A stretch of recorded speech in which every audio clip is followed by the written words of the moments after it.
What's next for Converge? It was a total heartbreak kung ano yung nangyari kagabi. The difference between an experienced team versus a young team.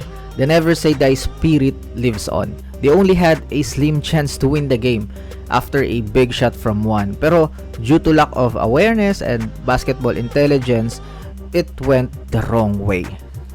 Sobrang daming kailangang balikan ng Converge pero hindi na mababalik. It's just how will they fix those things in the future. Nahimay ko naman na last video yung foul ni Stockton. We don't know kung ano yung nasa isip niya that time. Even normal basketball players will know na no need to foul a 3-point shooter. The next decision might be a free throw gaming to only allow 2 points. Pero of all the decisions, he went for the ball. So high, foul talaga. Yung defense rin nila na natataranta, Concepcion got to school by RJ, tapos si MJ Garcia, unnecessary sundots. Syempre mas malala yung eagerness niya na nag-help sa final possession kung saan nagkaroon ng rhythm 3-point shot si Stephen Holt. Like, sabi ko nga, pagkatapos ng fake, ay pucha, wala to. Ang ganda ng bitaw. Ginulat nga lang ni Balti rin eh.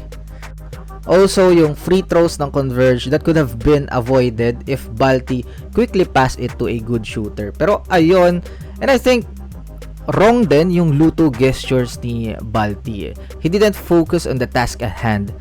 Panalo na yun eh. Ang dami nilang things na unnecessary. Sa akin naman, okay lang yung calls kagabi. Physical yung Converge and bagaling yung Ginebra to sell those one out. The real problem is the Converge eh, hindi yung refs. Kahit si Coach Delta, officiating yung question after ng Game 1. Instead, looking sa mga X and O's, what went wrong, what to do next game. Like, hindi niya nahimay kung ano yung naging problem kung bakit sila nabugbog ng Game 1 and then sinisi na lang sa officiating. Pero speaking of that, yun din yung isang problem eh, the coaching. Ever since na nawala yung kanilang Serbian coach, naging ganyan na yung Converge. Walang sistema, yung start nila sa conference sobrang suwabe. Merong mga sets, balance yung attack. Kasi nga meron silang real coach nun eh, si Jovovic yung apelido, kaso nagko-offer sa Indonesia. So yun, nawala ng identity ang Converge. Yung offense nila naging ikaw naman, tas ako naman, poste naman, walang fluidity eh. Tsaka dun din yung deep down ng triple doubles ni Juan kasi nung may system, he is all over the court. Eh ngayon, napipilitan siyang gawin lahat ng kanyang sariling creation. Tsaka ba't ba sinasabing mayabang? Nagseli lang after a big shot, mayabang na. Kung kayo yung nakashoot nun, di ba? Kahit nga si RJ, after ng smooth finish, nag-flying kiss pa. Ewan ko bakit sa ibang fans mayabang yung tingin sa ganyan. Let them feel the moment. Ang sarap nga eh na may dalawang player na ganyan. Tipong ilang battles pa yung mapapanood natin sa kanilang dalawa. They are building a rivalry na kailangan ng PBA. Sa mga nagsasabing mayabang, mga hindi naman talaga yan naglalaro ng basketball eh, mga casual viewers lang. So ayun, going back to the coaching problem ng Converge, sobrang dami nilang instructions sa every game. I think Coach Delta is more of a motivator, not a tactician. The way he rotates is kailangan nagsasama palagi yung Pampanga boys and ilang percent ba sa roster nila yung taga dyan. Sayang yung mga slot to other elite role players na dapat mapunan yung kulang nila. Okay lang naman na nandyan si Coach Delta eh, pero sana meron talagang lead coach, tipong isa lang yung masusunod. Kahit nga sa Meralco, si Luigi yung nasa fronte, pero alam natin kung sino yung nasusunod. Si Nenad lang. Sa Ginebra, coach team controlled the game.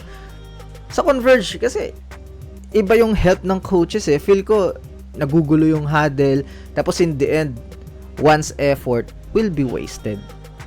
So, what's really next for them? First is yung coaching problem. Kaya naman ni Delta kumuha ulit ng international coaches. So, yun na lang sana. Next, the role players. Please, masyadong crowded na mga Pampanga boys yung roster and hindi napunan yung mga real needs ng team like a microwave shooter, yung likes ulit ni Brian Santos, a 4 that can shoot from the outside, yung butas na small forward, dadating naman na si Dave. Hopefully, andyan naman yung tatay sa Converge. A good reliever of 1. So, the mind games of 2 Justin, okay naman yung conference nila. Good experience itong nangyari. And now, we will go to the main discussion for days. What is the fate of Alex Stockton and Shawnee Winston? Alam nyo, defender ako ni Alec dito sa channel eh. Kaso after what happened last game, nagulo yung isip ko eh. Could it be his last game as a Converge? Nasasayang ako kasi naging face siya ng franchise in the past years. Winning games for them also. Pero bakit iba yung feeling ko kagabi? I feel like na he doesn't want to be here anymore. Sadyang napilit lang ba talaga siya ni Jacob Lau to extend? Pero yung puso niya is with other teams talaga. Ang rumor from Snow Badwa is Stockton for Joshua Munzon. Mabibigyan lang ulit yung Converge ng another ball dominant, pero I think Converge will be better with Munzon. Yes, may mga nakakainis na moments si Munzon because of his shot selection, pero if you will think of it, Converge will be better offensively and defensively. Kasi Munzon is a great defender, same with Stockton, pero the difference is Munzon will not do unnecessary actions to disrupt the flow of the offense. Tsaka kung may magaling naman na coach is malilesen yung pagiging ball hog ni Munzon, and andyan si want to take away that. Kung may system naman at natutuwa yung players, they will not force themselves to create on their own. Having a great coach will have great looks, good shot selection, and take away the ball hog environment. Masakit mang aminin, pero I think it's better that way. Sa case naman ni Winston, natutuwa pa ako sa kanya bilang 6-man role.